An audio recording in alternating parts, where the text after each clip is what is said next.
ओम नमः सिद्धेभ्यः।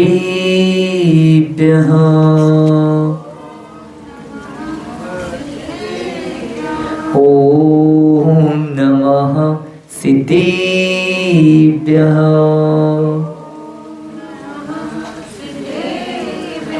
ओम नमः सिद्धेभ्यः।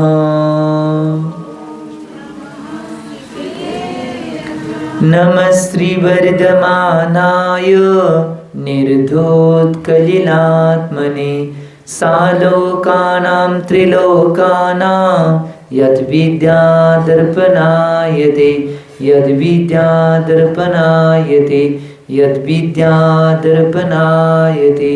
जय बोलो 24 भगवान की। देवादेव मूलनायक 1008 अष्टम तीर्थंकर श्री चंद्रप्रभ भगवान की। सिद्धांत शास्त्र की आचार्य भगवान श्री समदभद्र स्वामी की 20वीं सदी के प्रथमाचार्य चार्य चक्रवर्ती समाधि सम्राट गुरुनाम गुरु आचार्य शांति सागर जी महाराज की। संत शिरोमणि आचार्य गुरु श्री विद्यासागर जी महाराज के। प्रातस्मरणीय शांत मूर्ति वासरत्नाकर आचार्य गुरु श्री सन्मत सागर जी महाराज की। मम दीक्षा गुरु युवा स्मरण कांति रत्नाचार्य गुरु श्री चंद्र सागर जी महाराज की।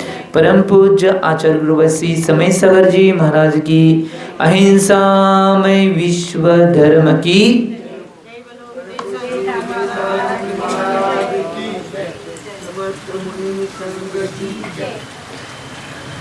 आचार्य भगवान समदभद्र स्वामीजी विरचित रत्नकंटक श्रावकचार्जी या ग्रंथाची वाचना चालू आहे। आणि काल आचार्य भगवंतांनी 5 अनुवर्तांचं कथन पूर्ण केलं होतं आणि आज आचार्य भगवान 5 अनुव्रत धारण करण्याचं फळ काय आहे हे सांगणार आहेत। हे गोष्ट लक्षात घ्या, कुठलीही गोष्ट जर पालन करायची तर जीवनामध्ये त्याचं फळ माहीत झाल्याशिवाय ती गोष्ट मनापासून पालन होत नाही। याच गाथेच्या माध्यमातून आचार्य भगवान 5 अनुव्रतांचं पालन करण्याचं फळ काय सांगणार आहेत। पहिला गाथा कंठस्थ करूया आणि आचार्य महाराजांनी काय म्हणले ते बघूया। पंचानुव्रत निधयो पंचानुव्रत निधयो पंचानुव्रत निधयो निर्तिक्रमणा फलन्ति सुरलोकम् निर्तिक्रमणा फलन्ति सुरलोकम्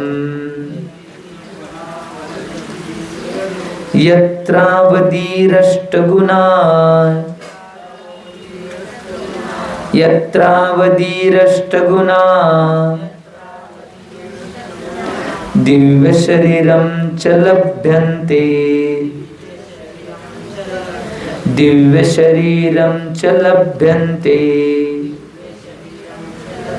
पंचानुव्रत निधयो निर्तिक्रमणा फलन्ति सुरलोकं यत्रावधीरष्टगुणा दिव्य शरीरं च लभ्यन्ते।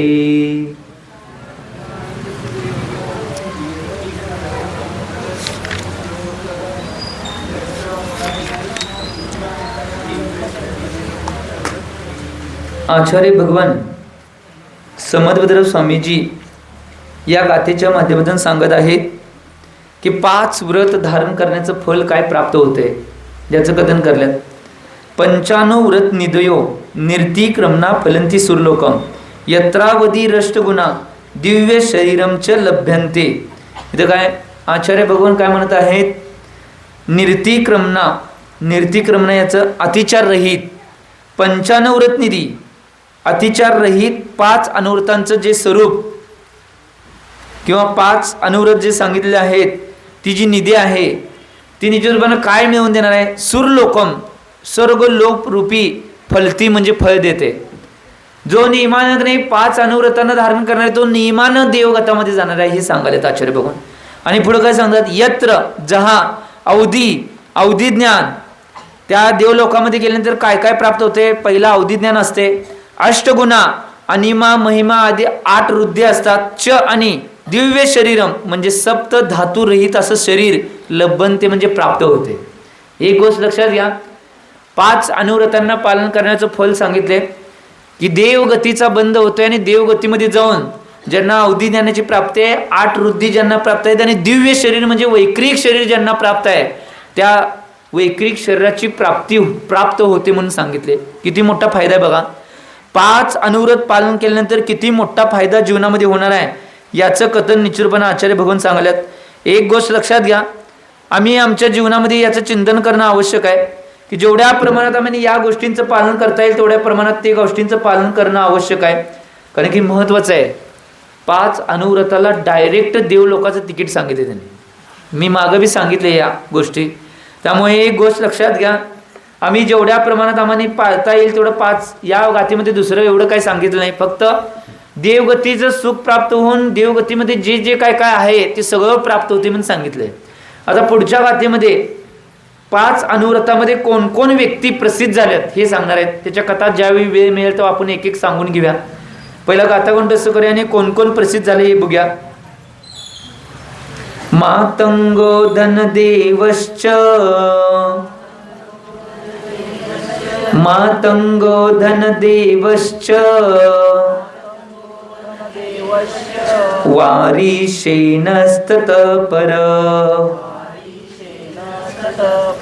वारीशेनस्ततः पर नीलिजयच्च सम्प्राप्ता, नीलिजयश्च सम्प्राप्ता पूजातिशयमुत्तमम्, पूजातिशयमुत्तमम् मातंगो धनदेवश्च वारीशेनस्ततः पर नीलिजयस्य सम्प्राप्ता पूजातिशयमुत्तमम्.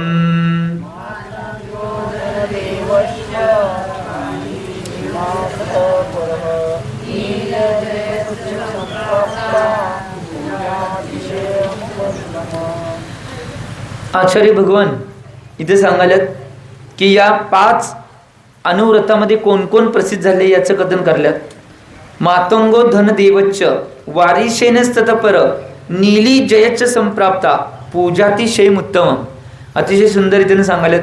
तर काय सांगतात बघा, अनुव्रतांचे निर्दोष पालन केल्यामुळं जीवाचे या लोकात तर कल्याण होते परंतु परलोकातही कल्याण होते. एक गोष्ट लक्षात घ्या, इथं काय सांगायलात, मातंग म्हणजे पहिल्या अहिंसा अनुव्रतामध्ये यमपाल नावाचा चांडाल जो मातंग समाजातला होता तो प्रसिद्ध झालाय. तुम्हाला याची कथा आपण सांगितल्या, आठवते का बघा, की चतुर्दिशेला फक्त फाशी द्यायची तो कॅन्सल करतोय, नियम घेतोय, मी हिंसा करणार नाही हे सांगितले काय नाही. अनेकदा बघा विचार करून. बरं, नंतर पुढे बघा. त्यानंतर पुढे सांगितले च आणि धनदेव म्हणजे 97 व्रतामध्ये धनदेव नावाचा सेट आहे तो प्रसिद्ध झालाय. ततपर त्यानंतर पुढच्या ह्याच्यामध्ये आचर्य अनुव्रतामध्ये वारीशेन, वारीशेन नाही निचुरपणा हे कोण होते माहिती आहेत. त्यानंतर पुढच्या ब्रह्मचर्य व्रतामध्ये नीली च आणि जय म्हणजे परिग्रह परिमाणानुव्रतामध्ये जयकुमार नावाचा जयकुमार प्रसिद्ध झालाय. उत्तमम उत्तम पूजातिशयम पूजा भावांना संप्राप्त म्हणजे प्राप्त झाले. यांच्यामुळे निश्चितपणे हे सगळेजण त्या ह्याच्यामुळे नाही पूजेला सुद्धा प्राप्त झाले आणि बऱ्याच जणांनी त्यांचा आदर सत्कार केला हे सांगितलंय. एक गोष्ट लक्षात घ्या, आम्ही चिंतन करणं आवश्यक आहे की या जीवनामध्ये अहिंसा अनुव्रतामध्ये यमपाल चांडाल प्रसिद्ध झाला. याची कथा आपण बघून घेऊया आता लगेच. एक गोष्ट लक्षात घ्या, यमपाल चांडाल नावाचा एक मनुष्य होता. तो चांडाल किंवा मातंग समाजामध्ये जन्म घेतलेला व्यक्ती. परंतु काय झालं माहिती काय, एक दिवस त्याचं काम काय होतं माहिती काय, राजानं आज्ञा दिली की याला फाशी द्या किंवा याला नाही मौत ही शिक्षा द्या. तर त्या दोघी गोष्टी करायचं काम ते चांडालचं होतं. असले काम करत होता, सप्तव्यसनी असणारे व्यक्ती. आणि एक दिवस काय होते माहिती काय, एक दिवस का नाही तो कुठेतर का नाही जात होता आणि एका झाडाखाली बरेच माणसं का नाही मुनी महाराजांच्याकडं काय काय नियम घेत होते. आणि ते बघितल्यानंतर ते यमपाल चांडालचे भाव दिले, आपण सुद्धा काहीतरी नियम घ्यावा, आपल्या जीवनाचं कल्याण होईल. मग तो मुनी महाराजांच्याकडे जातोय सगळी माणसं गेल्यावर आणि महाराजांच्याकडे गेल्यावर महाराजांना म्हणतोय मला बी कुठला तर नियम द्या. मग तू काय करतोयस, तर मी हे काम करतोय. मग ते करायचं सोडून मी सोडू शकत नाही म्हणलं. बरं ठीक आहे म्हणले. महाराज म्हणले फक्त चतुर्दशी दिवशी तू हे हिंसेचं काम करायचं नाही, बाकीच्या टायमाला तू करणारच कर आता, कारण की तुझं काम आहे ते. चतुर्दशी नियम घेतोस? घेतो म्हणला. आणि नियम घेतला कायस्वर्गपूर्वक, जे निश्चितपणानं आचार्य महाराजांनी त्या मुनी महाराजांनी सांगितले तो नियम त्यानं कायस्वर्गपूर्वक घेतला आणि त्याचं काटेकोरपणे पालन करायला लागला. आणि काय झालं माहिती का, अष्टानिक पर्वामध्ये की नाही राजानं त्या नगरामध्ये, तो ज्या नगरामध्ये राहत होता त्या राजानं घोषणा काय केली, कुणी मांसाहार केला किंवा हिंसा केली तर त्याला मृत्यूदंड दिला जाईल ही नाही घोषणा केली होती. कारण की अष्टानिक पर्व जैनांचं महत्वाचं पर्व आहे, ते अनादिनिधन पर्व आहे. त्याच्या दिवशी कोणी हिंसा केली तर त्याला मृत्यूदंड आपल्या राज्यामध्ये दिला जाईल ही नाही घोषणा राजा करतोय. आणि योगायोगानं काय म्हणते मध्ये, राजाचा मुलगाच एवढा मांस खाण्यामध्ये लोलीपी होता, तोच हिंसा करतोय आणि त्याला पकडलं जातंय. पकडल्यानंतर राजा डायरेक्ट सांगतोय की याला मृत्यूदंडाची शिक्षा द्या, जरी माझा मुलगा असला तरी काय बी नाही, कारण की एकदा मी घोषणा केली आहे त्या घोषणेचं पालन झालंच पाहिजे.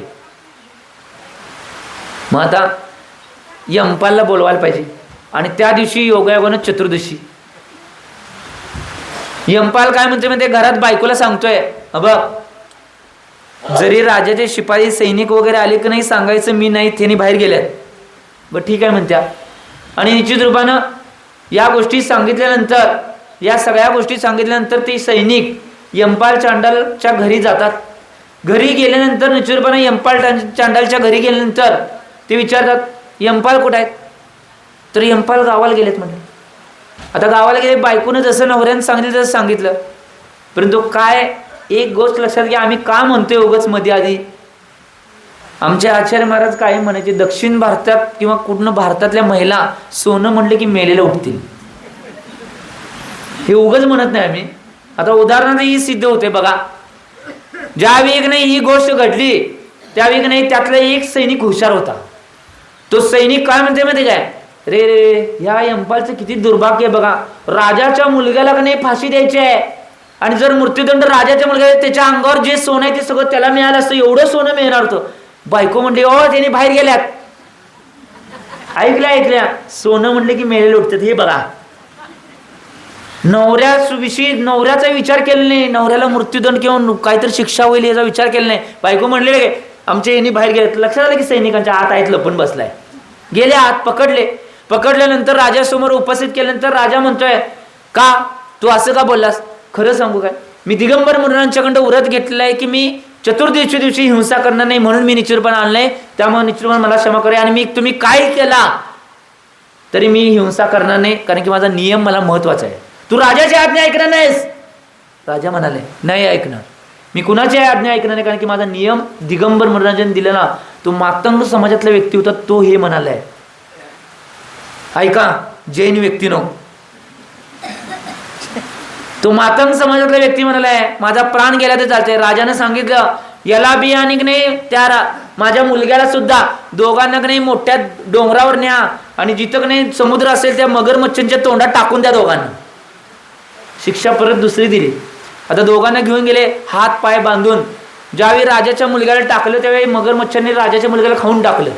आणि ज्यावेळी या यमपाल चांडाला तिथनं फेकलं, स्वर्गातले देव आले आणि त्या देवाने कमलासन निर्माण केलं, त्या कमलासनमध्ये झेललं आणि वर्ण फुलांची पुष्पवृष्टी केली. त्या यमपाल पंडाचा जय जयकार केला. का, कारण की एका व्रतामध्ये तो दूर राहिला म्हणून नाही, अहिंसा अनुव्रतामध्ये तो प्रसिद्ध झाला, ही गोष्ट लक्षात. त्यामुळं महावीरांचा एक शब्द आहे प्राकृतमध्ये, मनुष्य जन्म से नहीं कर्म से महान होता है. मनुष्य कोणताही मनुष्य असून दे तो जन्मानं कधी महान होत नाही, तो कर्मानं महान होतोय. चारित्र्य काय करतोय त्याच्यानं तो महान होतोय, ही गोष्ट लक्षात घ्या.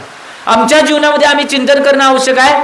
जर आमच्या जीवनामध्ये जर व्यवस्थित चारित्र्य आम्ही जर पालन केलं तर आम्ही आमच्या जीवनामध्ये महान होऊ शकतोय. तो कुठल्याही धर्मातला असले, कुठल्याही जातीतला असू दे, कुठल्याही पंथातला असू दे, त्याचा काहीही फरक पडणार नाही. त्यामुळं याचं चिंतन तुम्ही जीवनामध्ये करावं या गोष्टीचं. म्हणून या सगळ्या गोष्टीमध्ये कुणाकुणाच्या गोष्टी आहेत. आता एक गोष्ट सांगितली, अहिंसा नव्हतं यमपाल चांडाल प्रसिद्ध झालाय. तसं प्रत्येक नाही गोष्टीमध्ये कोण कोण प्रसिद्ध झाल्यात तर त्याची नाही उदाहरणं आता दिल्यात. पुढच्या गाथेमध्ये आचार्य भगवान निश्चित रूपानं काय सांगणार आहे, की 5 पापामध्ये कोण कोण प्रसिद्ध झाले ते सांगणार आहेत. 5 पापामध्ये कोण कोण प्रसिद्ध झाले हे सगळं आचार्य भगवान सांगणार आहेत. आम्ही याचं चिंतन करणं आवश्यक आहे की एक गोष्ट लक्षात घ्या, पापांचा त्याग केल्यामुळे ही व्यक्ती ह्या पापामध्ये निश्चितपणे प्रसिद्ध झाले आहेत. का? काटेकोरपणे त्याचं पालन केलं म्हणून. पहिला गाठाकंठस्थ करूया आणि आचार्य महाराजांनी काय सांगितले ते पाहूया. गाठा नंबर 65 चालू आहे बघा. धनश्री सत्य घोषोच, धनश्री सत्य घोषोच, धनश्री सत्य घोषोच, तापसा रक्षकावपि, तापसा रक्षकावदी वपि, तापसा रक्षकावपि, उपाख्येयास्तथा, उपाख्येया तथा शमश्रु, उपाख्येयास्तथा शमश्रु, नवनीतो यथा क्रमम्, नवनीतो यथा क्रमम्, धनश्री सत्य घोषोच, तापसा रक्षकावपि, उपाख्येयास्तथा शमश्रु, नवनीतो यथा क्रमम्.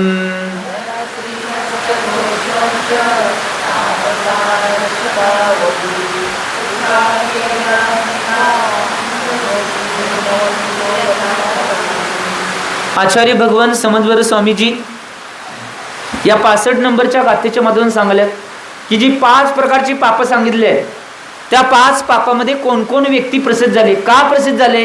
एक ते पाप करण्यामध्ये, एक त्यातली कथा आपण बघितल्या, शमनश्रू नवनीत, शमनश्रू ब्राह्मण. कालच्या भागामध्ये ती कथा आलती. यात तो प्रसिद्ध झालाय सांगल्यात परिग्रहामध्ये. परिग्रह नावाचं पाप आहे, त्या पापामध्ये तो प्रसिद्ध झालाय. का प्रसिद्ध झाला?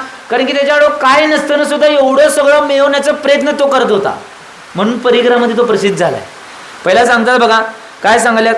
धनश्री सत्य घोषोच, त्याचं नाव आहे. काल एक दुसरी कथा बी आपण बघितली होती परवा दिवशी, की जो आपल्याकडे याला जनावर गळ्यात घालतात नाही, त्या जनावरला कात्री बांधून म्हणत होता मी सत्य आहे, मी सत्यच बोलतोय, जर असत्य बोललो तर माझी जीभ कापून याच कात्रीने टाका. आणि त्याने हिरे 4 चोरून ठेवले होते आणि ते सांगितले नाही. त्याचं नाव आहे सत्य घोष. इथं आले बघा, चिंतन करा. तिची बी कथा आपण बघितल्या. या काय काय सांगतात बघूया. धनश्री सत्य घोषोच, तापसा रक्षकावपि, उपाख्येया तथा शमश्रू नवनीतो यथा कृतम्. इथं काय म्हणतात, हिंसा आहे की नाही, त्या हिंसामध्ये की नाही धनश्री नावाची सेटाने प्रसिद्ध झाल्या. ती कथा ज्यावेळी येतील तेव्हा सांगतो. 4 महिन्यात कधी ना कधी ह्या कथा येणार आहेत, काय घेऊ नका. त्यावेळी सांगतो. आता काय काय कथा येऊन गेले, त्यातल्या काय काय राहिल्यात. त्यानंतर दुसऱ्याकडे असत्यकडे पापामध्ये सत्य घोष नावाचा नाही व्यक्ती प्रसिद्ध झाला. ती कथा आपण बघितल्या. तो स्वतः आपल्या जानव्याला कात्री बांधत होता आणि मी सत्य आहे सत्य आहे सत्य हे सगळीकडे दोंडी पिटत होता आणि 4 हिरे चोरून ठेवले, राणीने ते उघडकीस आणले, हे माहिती आहे तुम्हाला.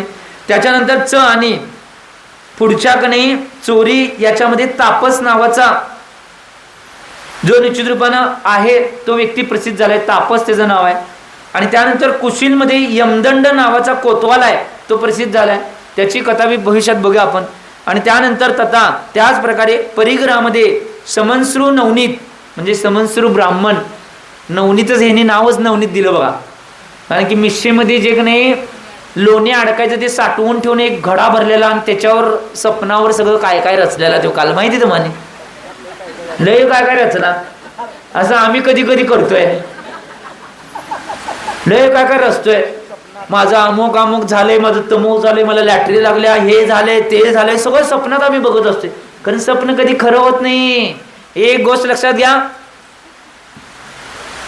सगळ्यात महत्वाची गोष्ट काय असेल जीवनामध्ये, भूतकाल सपना आहे, भविष्यकाल कल्पना है, वर्तमान काल अपना है, अपने में जियो अपने में रहो. सगळ्यात महत्वाची बाब आहे. आम्ही जीवनामध्ये चिंतन करणं आवश्यक आहे.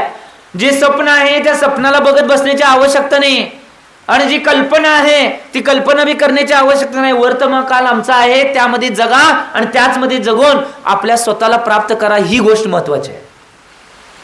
आम्ही कधी कधी जास्तीत जास्त जगणारे सगळे माणसं आजची जी धार्मिक नाहीत, जी व्रती नाहीत, ती सगळी माणसं काय करतात, जास्तीत जास्त भूतकाल आणि कल्पनेमध्ये जगत असतात.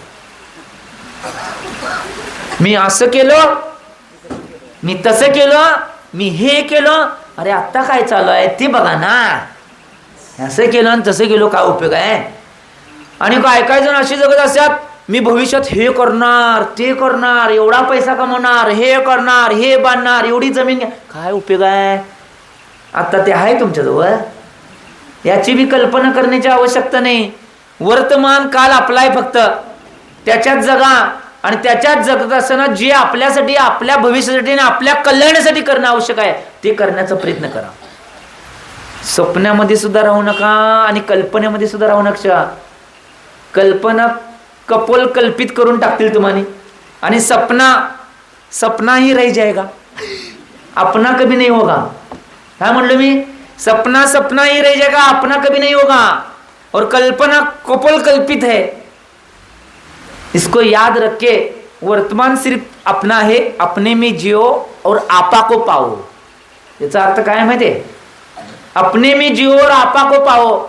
आपल्या स्वतःमध्ये जगणं आवश्यक आहे. स्वतः काय करलंय, स्वतःमध्ये पुरुषार्थ काय करलंय याचं चिंतन करायचं आहे, आपल्यामध्ये जगायचं आहे आणि आत्म्याला प्राप्त करण्याचा पुरुषार्थ करायचा आहे. दुसऱ्याला जिंकण्याचा प्रयत्न करू नका, स्वतःला जिंका, सगळं जग तुमचं जे होईल. आम्ही काय करतोय, काय दुसरे बदल करायचा असेल दुसऱ्याच्यात करायचं बघतोय, काय सांगायचं असेल तर दुसऱ्याला सांगायला बघतोय. आपल्या स्वतःला सांगा ना, दुसऱ्यांना काय सांगण्याची गरज आहे. त्यामुळे चिंतन करा या गोष्टीचं. आता एक गोष्ट लक्षात घ्या, या पापामध्ये हे जे व्यक्ती प्रसिद्ध झाले आहेत, आता इथनं पुढं आचार्य भगवान महत्वाच्या विषयावर येणार आहेत. की एक गोष्ट लक्षात घ्या, महत्वाचा विषय काय असेल तर श्रावकांचे अष्टमूलगुण काय आहेत हे सांगणार आहेत पुढच्या गाथेमध्ये. श्रावकांचे अष्टमूलगुण यात आहेत, तर द्या तिकडं झेरॉक्स. तिकडं कोण कोण श्रावक नवीन आलेत, कवटेसरचे, इकडे कवटेसरवाले आहेत, तिकडे हिंगणगाववाले आहेत. हां तर पुढच्या गाथेमध्ये निश्चित रूपानं श्रावकांचे अष्टमूलगुण काय काय आहेत हे सांगणार आहेत. त्या अष्टमूलगुणांचं कथन निश्चित रूपानं करणार आहेत. गाथा नंबर आहे 66 आणि काय आहे ते बघूया. पहिला गाथा कंठस्थ करूया, आचार्य महाराजांनी काय सांगितले ते पाहूया. मध्यमास मधु त्यागे, मध्यमास मधु त्यागे, सहानुव्रत पंचकम, सहानुव्रत पंचकम, अष्टो मूल गुणानाहुर, अष्टो मूल गुणानाहुर, ग्रहीणां श्रमणोत्तमा, ग्रहीणां श्रमणोत्तमः. मध्यमास मधु त्यागे, सहानुव्रत पंचकम, अष्टो मूल गुणानाहुर, ग्रहीणां श्रमणोत्तमा.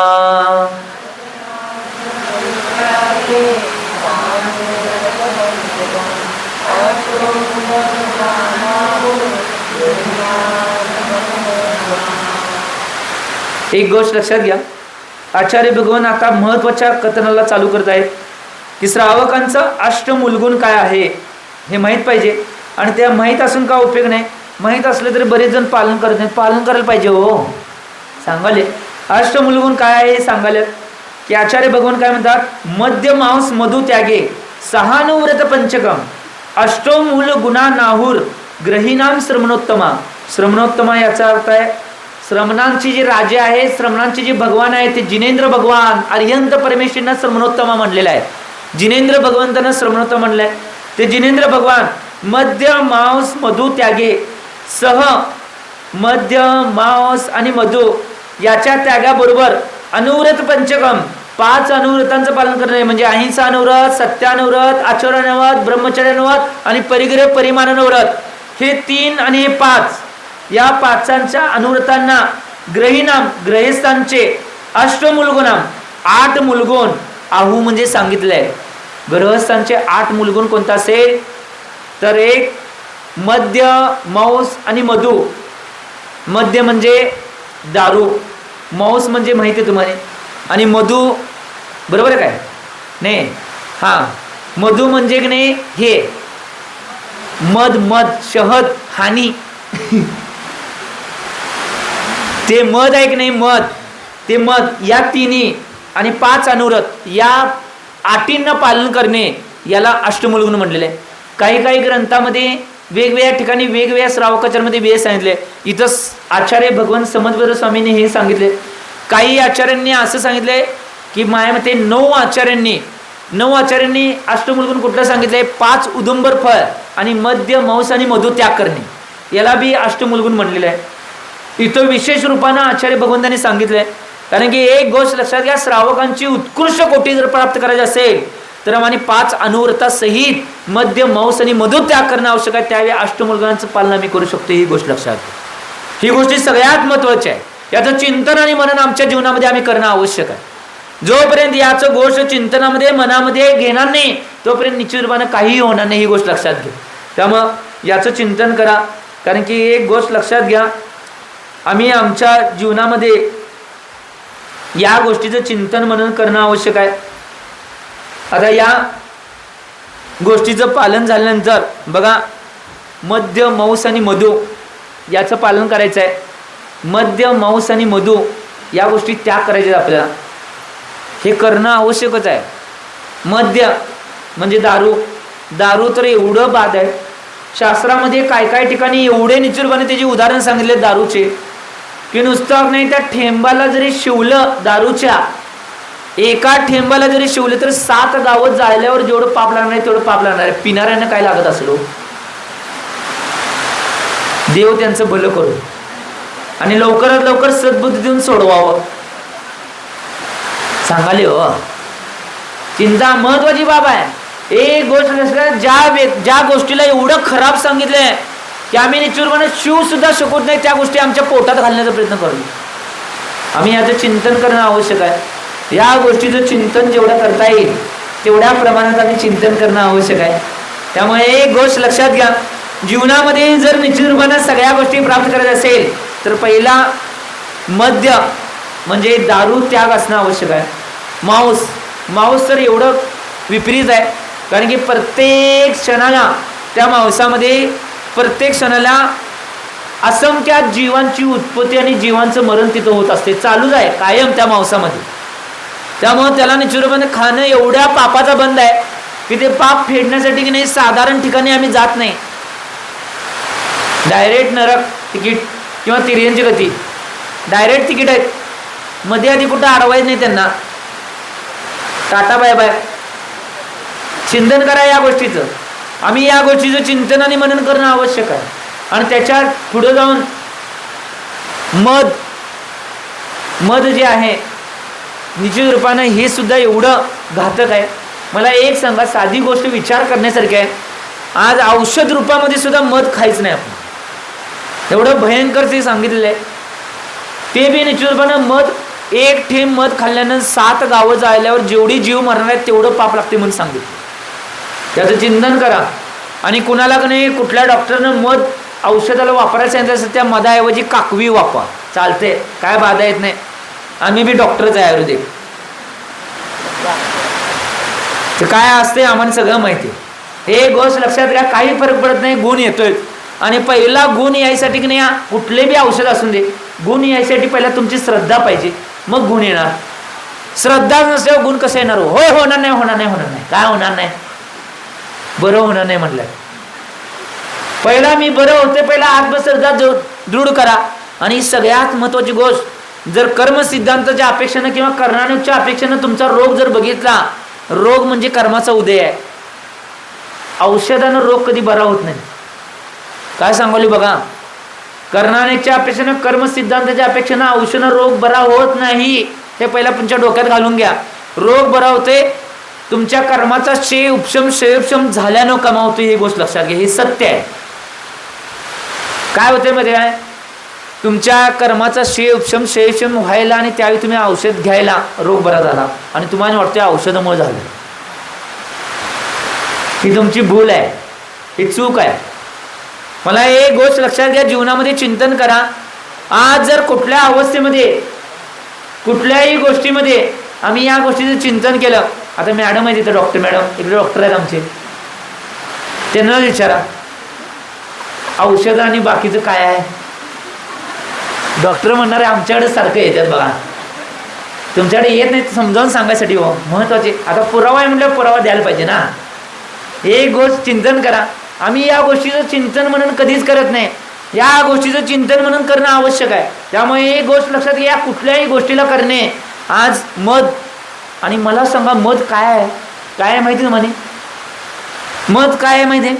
आज तुमच्या घरातला कोण व्यक्ती असेल, तुमचा समजा मुलगा असून दे, त्या मुलग्याचं उष्ट जरी काय अन्न राहिलं असेल तुम्ही कधी ग्रहण करत नाही, शिवत नाही. आणि कोण झुकून बळजबरीने खायला काढता तर मुस्काट लावचीला, खाताय कधी? त्या मधमाशांची उलटी म्हणजेच मध आहे. आता वाट आले, खाताना वाटलं नाही बरं, शुद्ध हानी म्हण. चिंतन करणं आवश्यक आहे खरंच. आणि नुसता ते उलटी आहे तेवढंच नाही राहिलं. आता मला सांगा, मधमाशांचं पोळं आहे, तुमच्या घरामध्ये तुम्ही सगळी संडास बाथरूम सगळी सोय केलाय. आता त्या मधमाशांच्या पोळ्यामध्ये एवढं मोठं घर त्यांनी बनवलं असते, त्यात संडास बाथरूम बी तिथंच आहे, सगळं करतात, 1 2 त्यातच. आणि ते ज्यावेळी मध काढताना काय असं प्रत्येक घराचं पेशील काढतात, ते काढीनं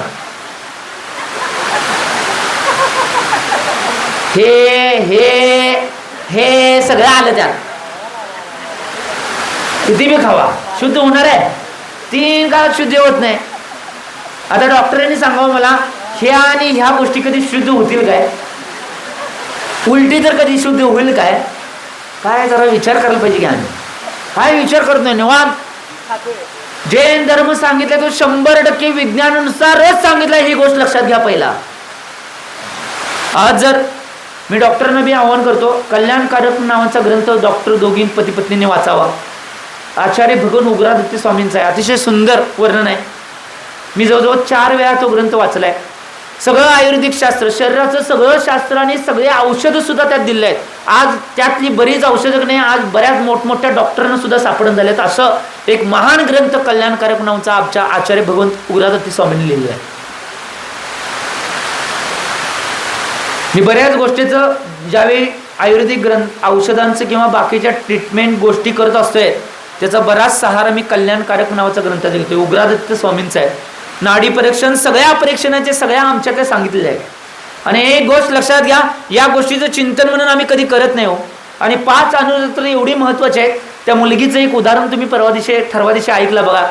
ती मुलगी अजैन असून सुद्धा 5 व्रतांचा स्वीकार करते. त्यावेळी वडील म्हणते हे सगळं सोडवून आणा. ज्यावेळी जगाची रीत त्या बदलायला करत्या, त्यावेळी तो वडील सुद्धा मुलगीला अजैन असून सुद्धा म्हणतोय की बाबा हे सोडवू नकोस, मी सुद्धा पालन करतो. एक अजैन व्यक्ती, आम्ही तर साक्षात जैन कुलामध्ये जन्म घेतला. त्याचं चिंतन करा. कारण की सगळं जैन कुलामध्ये जे जे आचरण सांगितले ते सगळं विज्ञानानुसार तुमच्या शरीराला साजेस आणि शरीराला व्यवस्थित आणि स्वस्थ ठेवणारं आचरणच जैन धर्मामध्ये सांगितले. ही गोष्ट लक्षात, त्याचं चिंतन जीवनामध्ये करा. आम्ही बघत नाही, करत नाही, ऐकत नाही. आचार्यांनी अनादिकालापासून सांगितले ते ऐकत नाही. आजारी पडल्यावर मग डॉक्टर म्हणले गाळून पाणी प्या मग प्यायचं, गरम करून प्या मग प्यायचं, हे खाऊ नका मग खायच नाही, मग ते खाऊ नका मग खायच नाही. अनादी काळपासून सांगून ठेवले हे खाऊ नका, हे पिऊ नका, हे करा, पाणी गाळून घ्या, पाणी गरम करून घ्या, सगळं सांगितले तरी ऐकायला तयार नाही. काय सांगायचं आता? चिंतन करा या गोष्टीचं. त्यामुळे या गोष्टीचं चिंतन म्हणून तुम्ही तुमच्या जीवनामध्ये करावं, कारण की महत्वाची बाब आहे.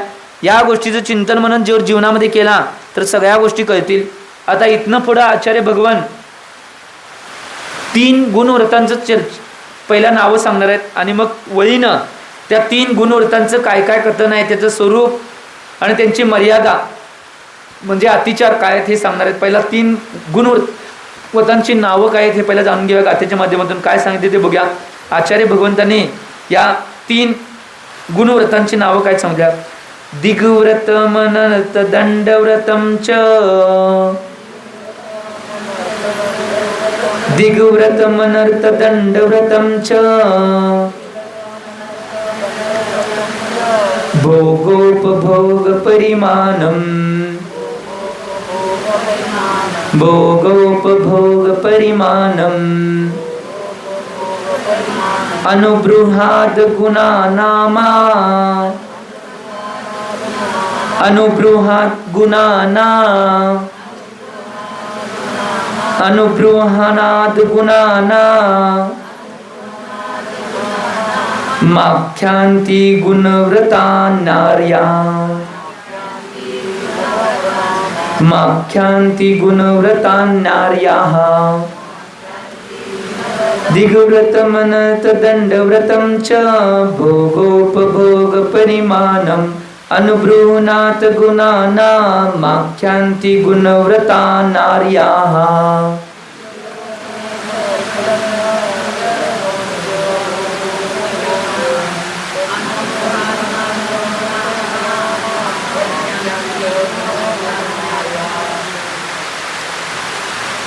आचार्य भगवान 3 गुणवृत्तांचं कर्तन सांगायला.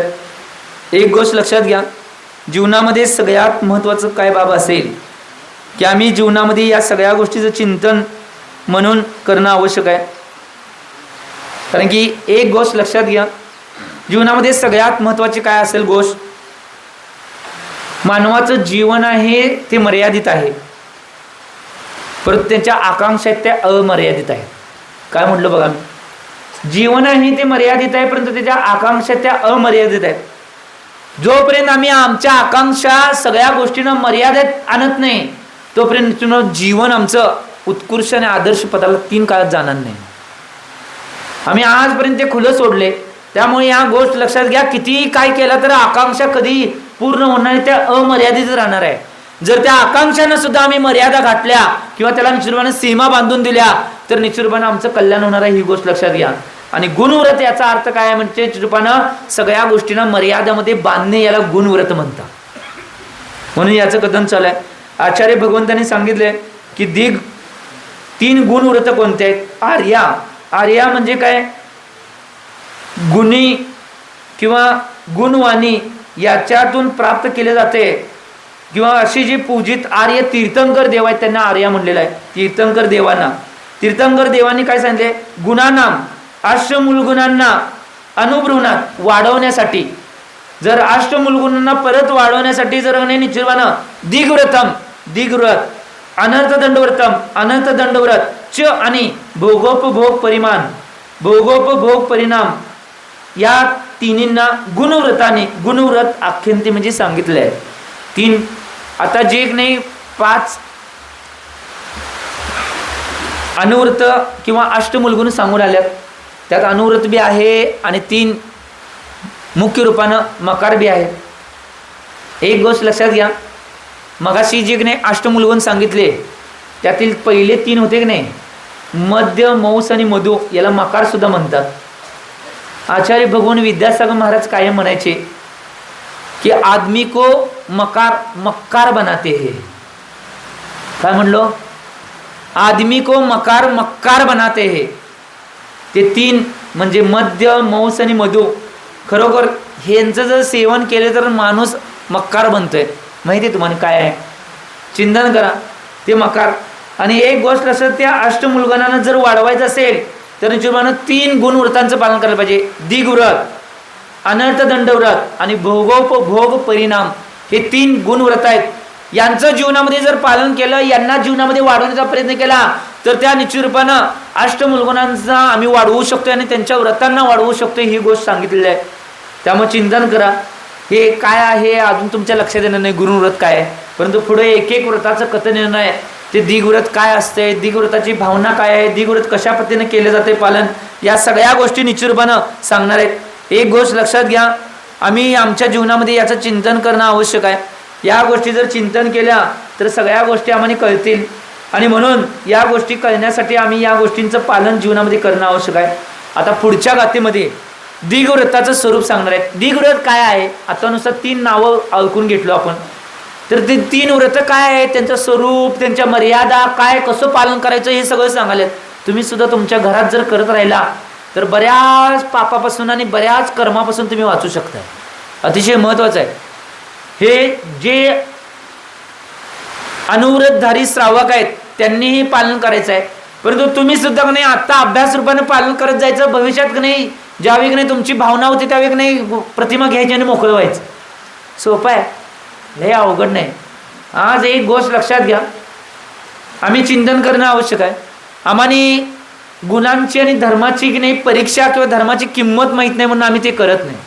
तुम्हाला माहीत नसेल, लग्न झाल्यावर फक्त 6 वर्षानंतर, लग्न झाल्यानंतर मी सांगलोय, एक पती पत्नी दाम्पत्य आहेत, मध्य प्रदेशमध्ये सतना या गावामध्ये राहणार आहेत.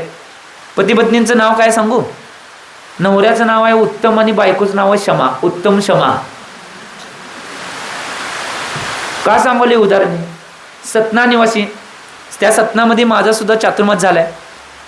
तुम्हाला माहित असेल, कोरोना काळामध्ये सतनामध्ये चातुर्मास झाला. एक पिंची सुद्धा त्या परिवाराला मिळाल्या. असे एकमेव घर आहे ते. कारण की एक गोष्ट लक्षात घ्या, लग्न झाल्यावर ते 6-7 वर्ष फक्त झाले असतील आणि आचार्य भगवान विद्यासागर महाराज तिथं पंचकल्याण करण्यासाठी सतना नगरीमध्ये आले आणि त्यांनी घोषणा केली की आमच्याकडे माता पितांचा सवाल, तीर्थंकरांचे माता पिताचा सवाल हा पैशानं काढला जात नाही, कोण व्रत ग्रहण करतात त्यांना देतात. ते 6-7 वर्ष झाल्यावर लग्न झालेल्या कुठलीही भावना न बघता नवरा बायकोनी दोघांनी आजन्म ब्रह्मचर्य घेतले, 1 दिवसाची मौखिक सोडून. भारतामध्ये पहिलं उदाहरण होतं की कमी वयामध्ये माता पिता बनण्यासाठी किंवा निश्चितपणे ते पद प्राप्त करण्यासाठी त्यांनी आजन्म ब्रह्मचर्य घेतलं, असं पहिलं भारतातलं उदाहरण होतं. एवढे प्रकाशात आले त्यांचं. आज सुद्धा नाही त्यांचं जर चर्या, त्यांचं आचरण बघितलं तर उत्कृष्ट त्या परिवाराचं आचरण आहे. त्यांची 2 मुलं 8 महिने निश्चितपणे महाराजांच्या सेवेमध्ये, आमच्या सेवेमध्ये होते. कुबेर मला आठवते, निश्चित रूपानं बारका आणि छोटा. तो बारका मुलगा तर शेवटच्या क्षणापर्यंत रडत बसलेला की विदेसागरांची पिंची पाहिजे, मी आजन्म ब्रह्मचर्य घेतो. परंतु मी समजावून सांगितलं, बाबा एवढा आहे साजून. 6वीला होता, फक्त 6वीला होता.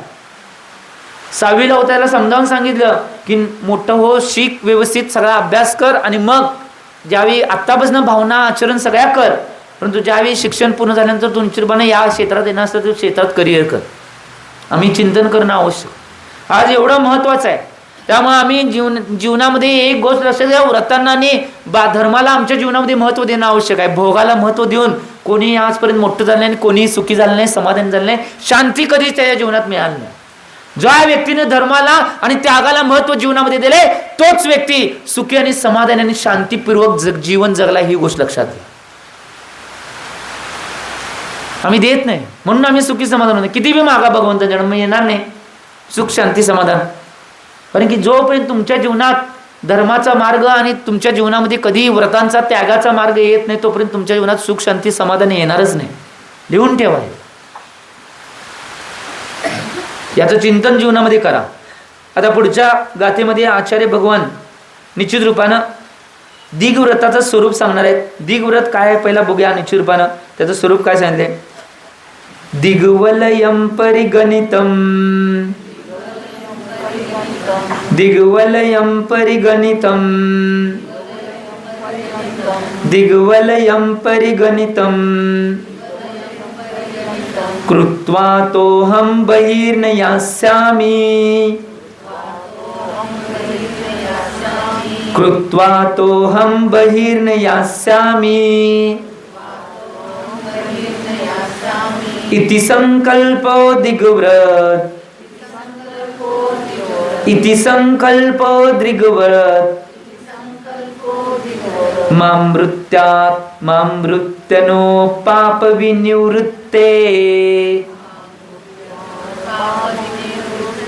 मामृत्यनो पाप विनिवृत्ते, मामृत्यनो पाप विनिवृत्ते, दिग्वलयं परिगणितं, कृत्वा तोहं बहिर्न यास्यामि, इति संकल्पो दिग्व्रत, मामृत्यनो पाप विनिवृत्ते.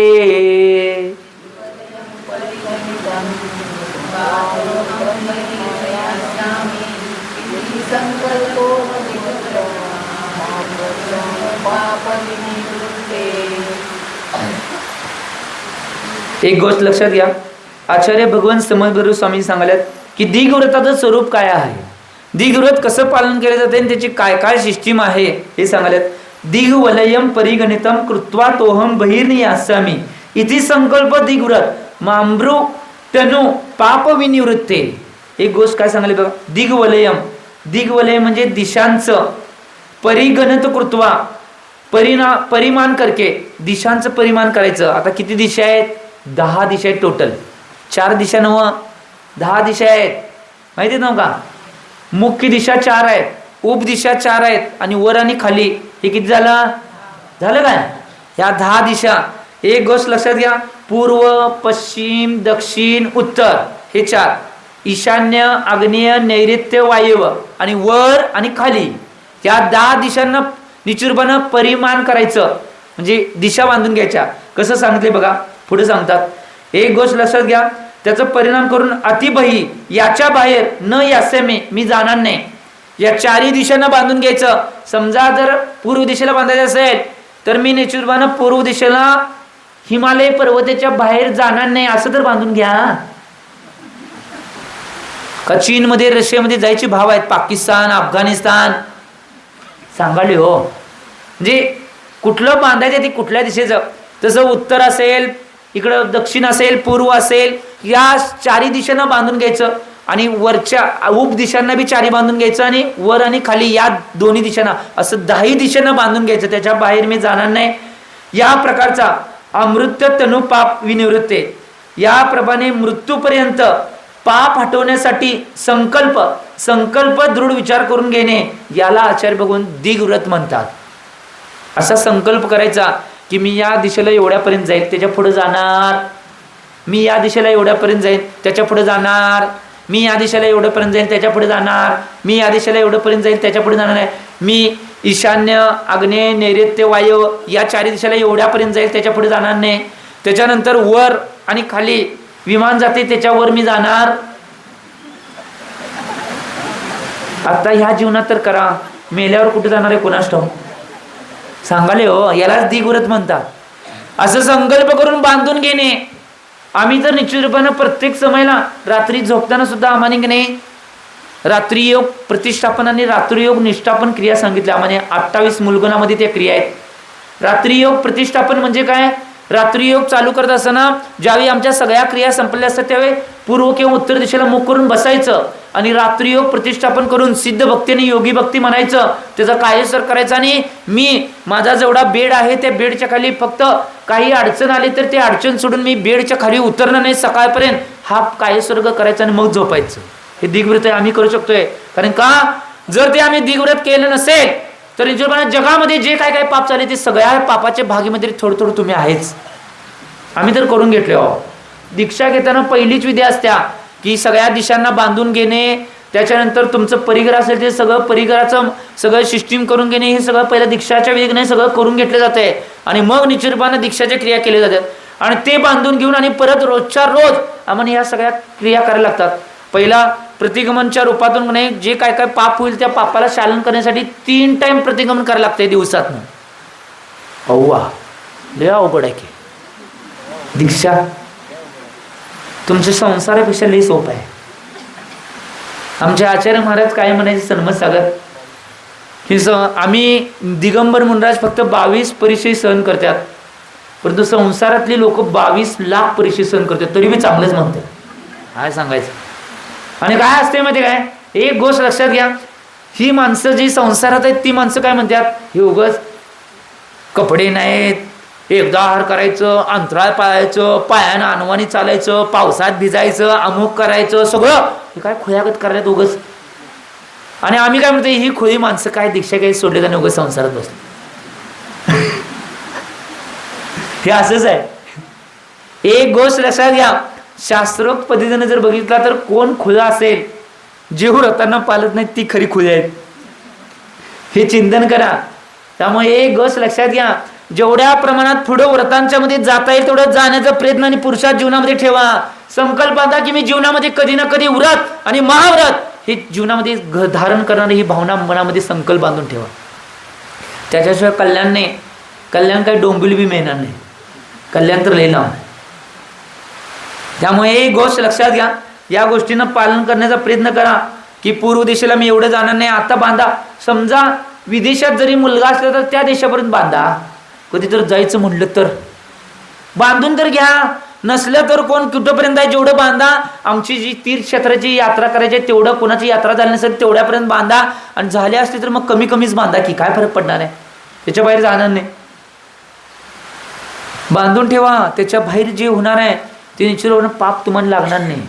मी म्हणून काल बी सांगितलं, परिग्रह परिमानानुव्रतमध्ये ज्या ज्या गोष्टी आम्ही करू शकत नाही त्या तर त्या करून घेऊया. त्या केल्या नाहीत आम्ही.